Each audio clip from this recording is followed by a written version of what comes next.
Hi అండి, అందరికీ శ్రీరామనవమి శుభాకాంక్షలు. చూసారు కదా దేవుని గుడి అయితే దీపాలతో ఎంత మంచిగా కలకల్లాడుతుందో. అబ్బో, రెండు కళ్ళు అయితే సరిపోతలేవండి. అంటే దీపాలు పెట్టుకుంటే ఒక పాజిటివ్ వైబ్స్ అయితే వస్తాయి. ఎంత ప్రశాంతంగా అనిపిస్తుందో కదా. ఎక్కడ లేని ప్రశాంతం మనకైతే అంటే టెంపుల్లోనైతే దొరుకుతుంది.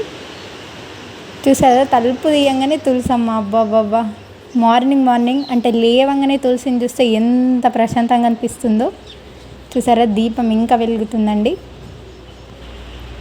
ఇది గడపకి ముగ్గు అనుకుంటున్నారా? ముగ్గు అయితే కాదు, బియ్యం పిండి. అంటే బియ్యంని ఒక 4 hours నానబెట్టి పేస్ట్ చేసుకొని గడపకైతే వేసుకోవడమే. చూసారా, ఇదైతే మార్నింగ్ ఎంత మంచిగా అనిపిస్తుందో, ప్రశాంతంగా అనిపిస్తుంది. సానుని అయితే ఇప్పుడు బ్రష్ చేస్తుంది. ఇది 9కి తీసిన వీడియో అండి. నెక్స్ట్ ఈరోజు బ్రేక్ఫాస్ట్ అయితే ఇడ్లీ. మీదేమో కామెంట్ అయితే వేయండి. అవును, మీరు శ్రీరామనవమి ఎలా సెలబ్రేట్ చేసుకుంటున్నారో కూడా కామెంట్లను అయితే చెప్పండి. ఇప్పుడు సాను స్నానం అయిపోయిన తర్వాత మంచిగా దేవునికి అయితే మొక్కుతుంది, మంచిగా పూజనైతే వేసుకుంటుంది. నేను కూడా పూజ చేసుకున్నా. నేనైతే మార్నింగే లేచిన. నేను కూడా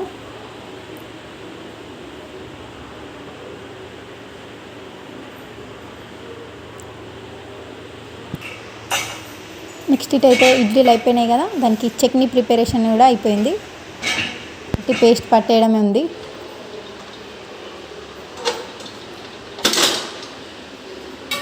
వీడియోకి అయితే సాను పోజు కొడుతుంది, అంటే ఇడ్లీ నేను చేసిన అని. కానీ మమ్మీ వేసిందండి ఫ్రెండ్స్ ఇడ్లీస్ అయితే.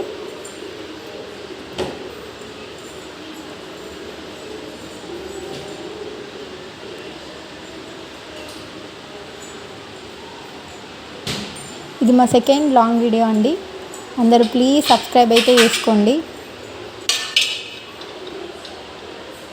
నాకు సానుకైతే ఇడ్లీలు అయితే వేస్తుంది.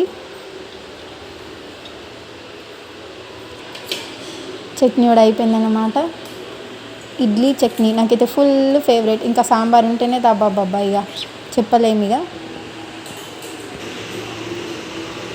ఇదైతే మార్నింగ్ 10:15 అన్నమాట. ఇడ్లీలు తింటున్నాం. టీవీ కూడా చూస్తున్నాం. టీవీ చూస్తూ బ్రేక్ఫాస్ట్ ఫుల్ ఎంజాయ్ అన్నమాట. నెక్స్ట్ మా ఇల్లు దగ్గర టెంపుల్ కన్స్ట్రక్ట్ కాలే, కానీ హనుమాన్ టెంపుల్ అయితే కన్స్ట్రక్ట్ అవుతుంది. చూసారా, అక్కడికి వెళ్ళి అయితే పూజ చేసుకున్నాం. ఇదండి ఈరోజు మినీ వ్లాగ్. Please subscribe.